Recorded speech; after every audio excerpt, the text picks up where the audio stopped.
what I wanted to talk about today is how uh, Am Yisrael really are facing a kind of David and Goliath moment right now, a David and Goliath moment. And this is something that is not always so easy for people to appreciate because we have this kind of childlike view of the story of David and Goliath that tends to think of it entirely in terms of comparisons of size, like David was small and Goliath was a giant.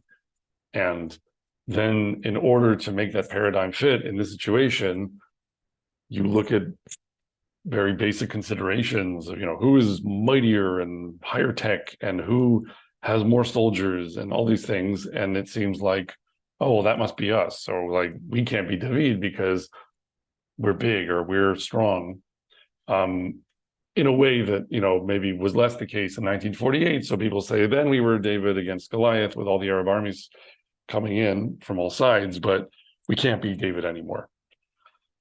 I think, in fact, that really, you could either say is a very superficial or childlike reading of David and Goliath, or a misreading even, because I'm not sure, in fact, that size really is so much the issue with Goliath. If we go to the passage in Sefer Shmuel where we are introduced to the scene where Goliath, the champion of the Plishtim, is waiting to fight everyone. And we all know that you have Saul with his armies ready to fight the armies of the Plishtim in Amek HaElah, and no one wants to fight the champion of the Plishtim, who's Goliath, this giant, and he says, who will battle me? And if I beat you, then you'll be our slaves. And if you beat us, if you beat me, then we'll be your slaves, and all of that. So what are the relevant details of this scene? So I think the thing that we sometimes miss is that it's not only that Goliath is big, it's that I think he represents complex calculations that seem overwhelming and undefeatable, and that fill us with a kind of awe and dread. So what do I mean by that? Well, we have Uflishtim omdim el ahar mizeh uYisrael omdim el ahar mizeh uHagai benehem. So you have this valley between them, and the armies of Israel on the one side and Plishtim on the other. Vayetze ish habenaim ממחנות פלישתים גוליית שמו מגת גבהו 6 אמות וזרת. So this champion came out for the camp of the Plishtim named Goliath of Gat, whose height was 6 cubits and a span. וחולען נחושת על ראשו ושריון קשקשים הוא לבוש משקל השריון 5,000 שקלים נחושת. And he had a helmet of bronze upon his head, and he was armed with a coat of mail, and the weight of the coat was 5,000 shekels of bronze. And then it goes on to talk about the greaves of bronze upon his legs, and his javelin, and the bronze between his shoulders. Wa'etz hanito kimnor orgim v'lahevet hanito 600 shkalim barzel v'noseh hatzina holech lefanav. And the staff of his spear was like a weaver's beam, and his spear's head weighed 600 shekels of iron, and a shield bearer went before him. So I think that the key thing here is not per se that Goliath is just big. It's that this is all very quantified, and it's all about weighing things, like to assess it, to judge how it all hangs together. This is about almost like you received all of these data, and now you're trying to take all the objective facts and compute likelihoods in different scenarios. And it just seems like there's no way anyone could defeat this guy. Look at how heavy his spear is, and look at how heavy the armor that he's wearing is, and we know exactly how heavy, and no one's ever worn armor that heavy before. And when you combine these two and multiply them together and divide by 3, the computer says there's no chance of success. That is something of the element of what's going on in the background. And not only that, it's also the case that Goliath is being set up as kind of an idol, right? That it's the Hoshet. It's all about this bronze medal, that he's not just a man, he more is what he's wearing. He's this assemblage of bronze implements that creates this molten image of fearsomeness, like a kind of a god of war. And you can't withstand, you can't stand before this mighty god of war, and people are in awe of him, and no one wants to fight him, right? And that, just to put all the cards on the table in terms of how we want to connect this to the present day, is exactly the situation that we find ourselves in right now, or really have been in with Gaza for more than a decade, in that while it's the case that we have the means to fight, when people have gone into calculations of how we would do so, we always end up getting this provable theorem that we can't do certain things. We can't conquer it, or we can't completely stop the rocket fire, or we can't remove Hamas, or all these things that we can't do. And what it comes from is all of the rational calculation of, well, if we're not allowed to hurt these people, but we have to target these others, we can't do this part from the air, but if we do this on the ground, then we'll suffer these casualties and it will be a political impossibility, and we only have a certain amount of time. And all of the different calculations like that have been the reason that this has just been allowed to sit and fester for over a decade, even though it was Amalek, and that was not unclear from what they were saying. Like, we knew exactly who these people were, that they wanted to wipe us out, that they were going to do everything in their power to do so, and they've been saying that and trying for a very long time. But we just decided to be shoheach, right? Like to listen to the Torah where it says about Amalek, lo tishkach, you can't forget to wipe out Amalek. We said, let's forget about it, because we can use a technical means to contain it, because we can't defeat it. And this is exactly, it's not unrelated to Goliath, because Emek Ha'elah is just a pun on Amalek, right? It's telling it really, as we said before, Amalek is everywhere in the transition from Shaul to David. So this moment where a kind of Shaul-like leadership has led us to this point where we couldn't quite get rid of the king of Amalek, and now we're dealing, in, so to speak, with Goliath. I mean, that's out of the chronology. That's not in line with the chronology of Tanakh, but the moment that we find ourselves at is about the moment where David comes to the fore, where his rise begins. And that begins with Goliath at some level. It's also, he plays the harp, etc. But this is his military rise, his political rise. It has to do with defeating Goliath. And the point is that it's at this moment where people look at Goliath the way they look at Gaza, and they say, okay, if we do it from the air, the Americans will get angry, the Europeans will get angry, we'll have to blow up apartment buildings, etc. If we do it from the ground, we'll sustain heavy casualties, and what about the tunnels? And if we, go in fast, then we'll have these disadvantages because of traps, or if we go in slow, then we'll have these disadvantages, because if we lay siege to them for too long, then what will happen to the hostages, or what will happen to world opinion, or what will happen to morale, and all these things, right? So it's, again, the complexity of everything being connected to everything, and that you have, you feel paralyzed by all the calculations that have to be made, and then no one wants to actually engage. No one can fight. No one can see how this ends well if you step forward and just start to fight. And that, I think, is something we also can connect with two other elements that are in the background, but not so far in the background with Goliath. One of which is that he's from Gat.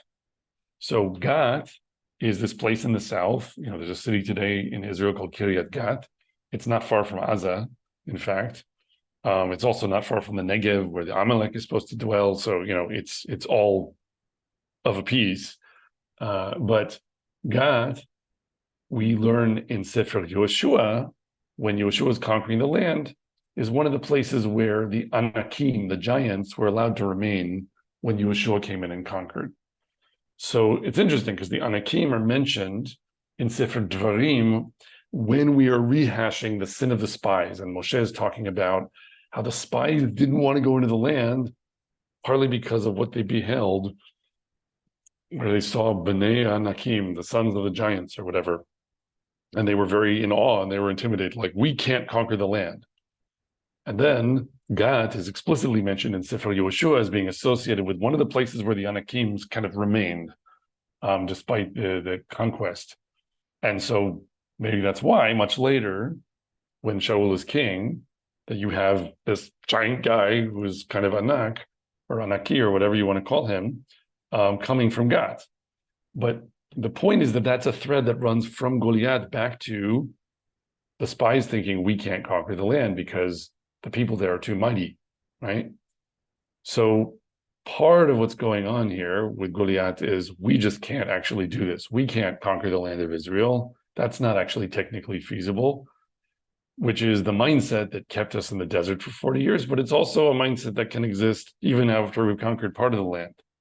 And it's certainly the mindset of the leadership of this country for 3 decades now, of like, we can't actually rule the land of Israel. We have to retreat from parts of it, and we have to give parts of it to our enemies, and all of these things that have led in self-defeating way to much worse situations.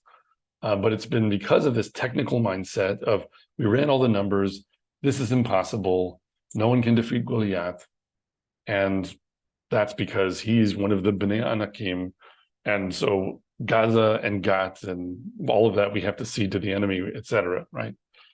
So that's one aspect. But also there's this thing of Goliath has this spear that is the size of a weaver's beam. So what does it mean, the size of a weaver's beam? It sounds like a minor detail, but actually elsewhere we suddenly have resounding confirmation that weaving is a big deal with respect to Goliath. Why do we say that? So if we go elsewhere in Sefer Shmuel, there's this listing of the Giborim, the heroes, the Shloshim, the 30 that fought with David, and one of them is named Elhanan. So Elhanan is a fighter. What it says about him, وَتَهِي عُدْ هَمِلْحَمَا بِگov עם פלישתים, ויח אלחנן בן יערי אורגים, בית הלחמי, את גוליית הגיתי, ועץ חניתו כמנור אורגים. And there was again a battle in Gov with the Plishtim, where Elhanan, the son of the forest of the weavers, a Bethlehemite, slew Goliath, the Gittite, the staff of whose spear was like a weaver's beam. So that's puzzling, because we know that David is the one who kills Goliath, but here we have someone named Elhanan killing Goliath. And it's very identifiably Goliath because the person killing him is from Bethlehem, like David. And also it mentions again that his staff, of all the things it mentions that the staff of his spear is like a weaver's beam. Not only that, but it mentions weaving over again in the same pasuk, because it says that Elhanan was the son of Yarei Orgim. He was the son of the forest of weavers, whatever that means. So Chazal take this in Midrash and they say, okay, Elhanan is David, right? They're the same person clearly, because this is the one who kills Goliath. And you can actually tell that also, for various reasons. One of them is that there's another Elhanan mentioned. It seems kind of like the same Elhanan who's also a Bethlehemite, but he's called Elhanan ben Dodo. And Dodo is like David because it just is the same letters except slightly scrambled. So Chazal say, okay, Elhanan is David. And the way they make a curious point, they say, and that's because Yishai was the one who wove the tapestry in the Mishkan for the temple. And so he was Ben Yarei Origim, he was son of the forest of weavers because his father was the weaver. And when Chazal do that kind of thing, they're not just saying, okay, I picked a random detail and I'll stitch one to the other and it doesn't matter. They're saying, look at weaving. Think about weaving. Weaving really does matter here. Notice that the text mentions weaving twice here and once over elsewhere. Why is it talking about weaving all the time? And it mentions the Mishkan, the temple. So what does that have to do with anything? The point is this: when it comes to weaving in the temple, that's about chokhmah, that's about wisdom and cleverness and understanding all the intricacies of how everything fits together, so you can assemble the whole Mishkan and you know how to weave the tapestry and make all the threads go together, right? The whole idea of weaving is that everything is connected to everything, and also that it requires intricacy and skill in order to assemble something that's complex. That is what we've already been talking about with Goliath, right? Ultimately, Goliath, it's not that he's big, except insofar as the size is about the dauntingness of fighting him. But really what makes fighting him daunting is not merely his size, but the everything is connected to everything aspect, that he represents the complexity, the thorny task of how do you defeat an enemy like this that has all these different components and each of them weighs a certain amount. And when you put them all together, it seems like this unstoppable juggernaut. And that can be the case, even if certain considerations of size or numerousness or whatever are on your side, right? Like we, Baruch Hashem, are more numerous than our enemy in Gaza, and we have much more sophisticated weaponry and a lot more money and all these things. And that being said, the weighing of the calculation of, okay, well, what about the tunnels and what about the hostages and what about or even before this recent set of events where you don't have the hostages as a factor, what about all the traps if we go in with a ground invasion fast, but also what about world opinion if we try to besiege them for months and starve them out first, etc., where everything has this reason why you can't make it quite work, and it seems like there's no way forward, which is why there was all this kicking the can down the road and no one wanted to touch it or do anything about it, because it was ultimately a political impossibility. And we didn't have leaders like David who don't care about political impossibilities, and they care instead about the possibility of doing what Hashem wants you to do. And they try to do what Hashem wants, and then Hashem makes it possible, right? So that's where we are now in this analysis, as we come to David steps up. And what does David do? We know that part of the story. He runs forward and he says, I came to you in the name of Elohim Chaim, whose name you have defiled, and you've defiled the hosts of the living God. And so I'm going to fight you. And he just has 5 stones with him, and he slings one of them, and it hits Goliath in the forehead. And he's down. David cuts off his head. And that's actually enough to win the day, because the Plishtim run at that point, right? Their symbol, their idol, actually was what gave them power as well, because they believed in it. And they are so shocked by the destruction of the system that was protecting them that they don't have the ability to fight anymore. And they're much weaker as an enemy than it seemed they were, even without Goliath. But the key thing about what David does is that it's not just that he has a sling and Hashem makes him somehow lucky. That's clearly part of it. What part of it is that if you have the right kavanah, if you're doing this, you're fighting for HaKadosh Baruch Hu, and you're doing it because someone else has defiled the name of HaKadosh Baruch Hu, then he's on your side, and that's all you need. But it's interesting to see this focus on the head, right? That Goliath is wearing all this nechoshet, which is like a nechash, and we have from the Torah, you strike at the head of the snake. Is what Hashem says to the serpent. He'll bite at his heel, but for a Ben Adam, it's yishuv harosh. He'll strike at your head. And the point is, you strike at the head of a snake because if you strike at its tail, it can still flop around and bite you, right? You want to strike at the head because if you get the head, it's done. And so Goliath is all this nechoshet, conjuring the idea of the nahash, and David goes for the head, and even just the forehead, right? The stone goes in the forehead, and the whole system comes crashing down. Like, it doesn't matter at that point how much his spear weighs or how thick his armor is, because there was a weakness, and David exploited it.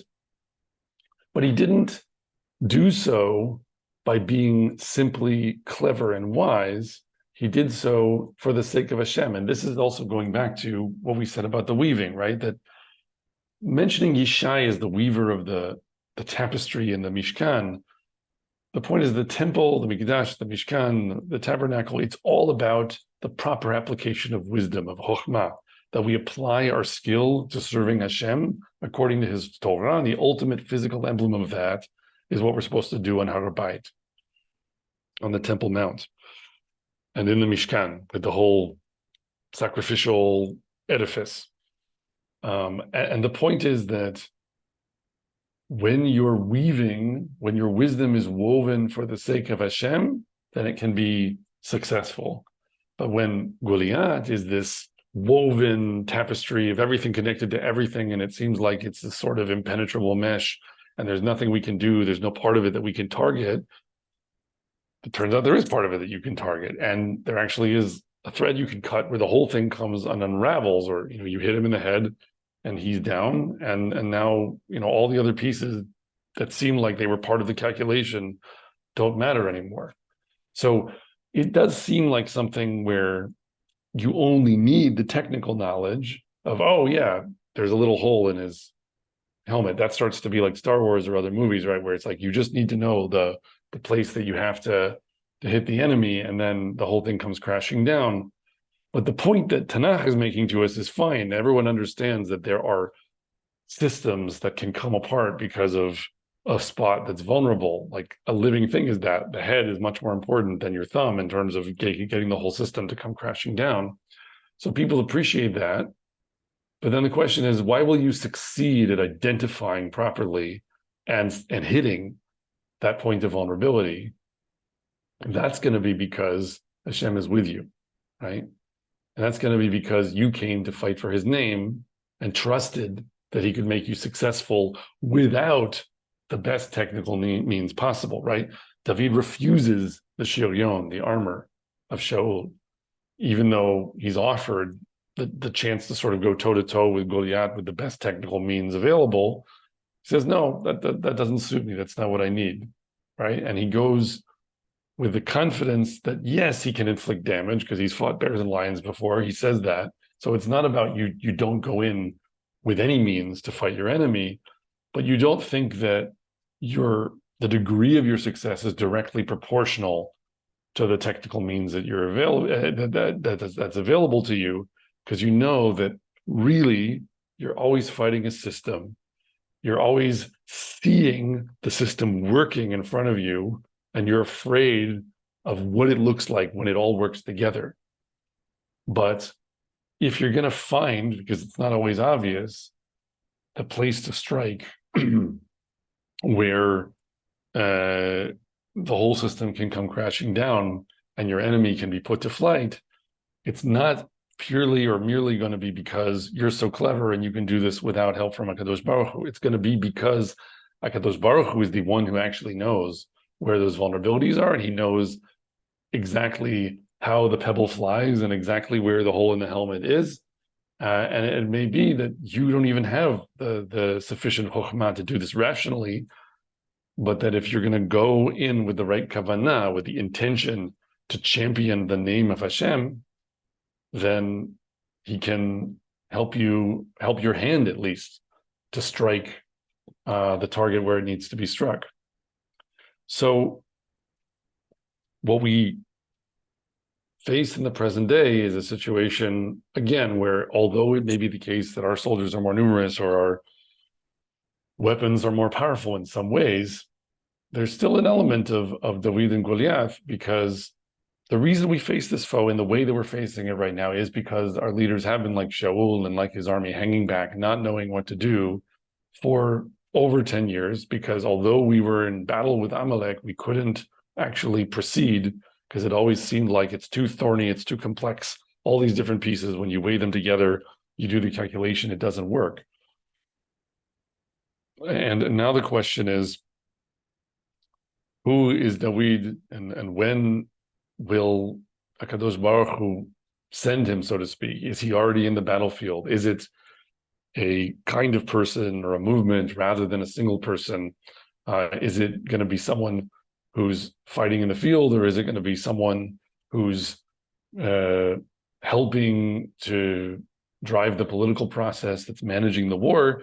It could be any number of different kinds of things. It could be in the zchut of something someone does, not even in Aza, that Hashem sees that and sees that these people are joining the fight where they can and how they can.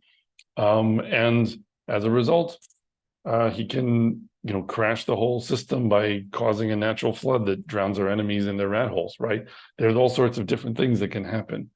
But it is important to consider that ultimately, if we are to achieve the kind of victory that we hope for, or that's beyond what we could hope for, because Hashem has to repair the chilul to his name, the desecration of his name that occurred in the last 3 weeks.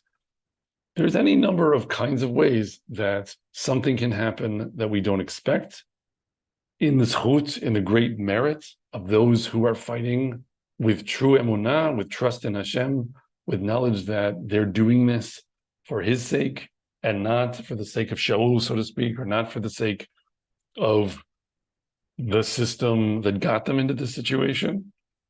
And we don't know which way it's going to go. We don't know whether it's going to be because someone either accidentally or deliberately destroys a centralized system supporting the tunnel network and suddenly makes it impossible for anyone to stay down there. We don't know whether it's going to be because someone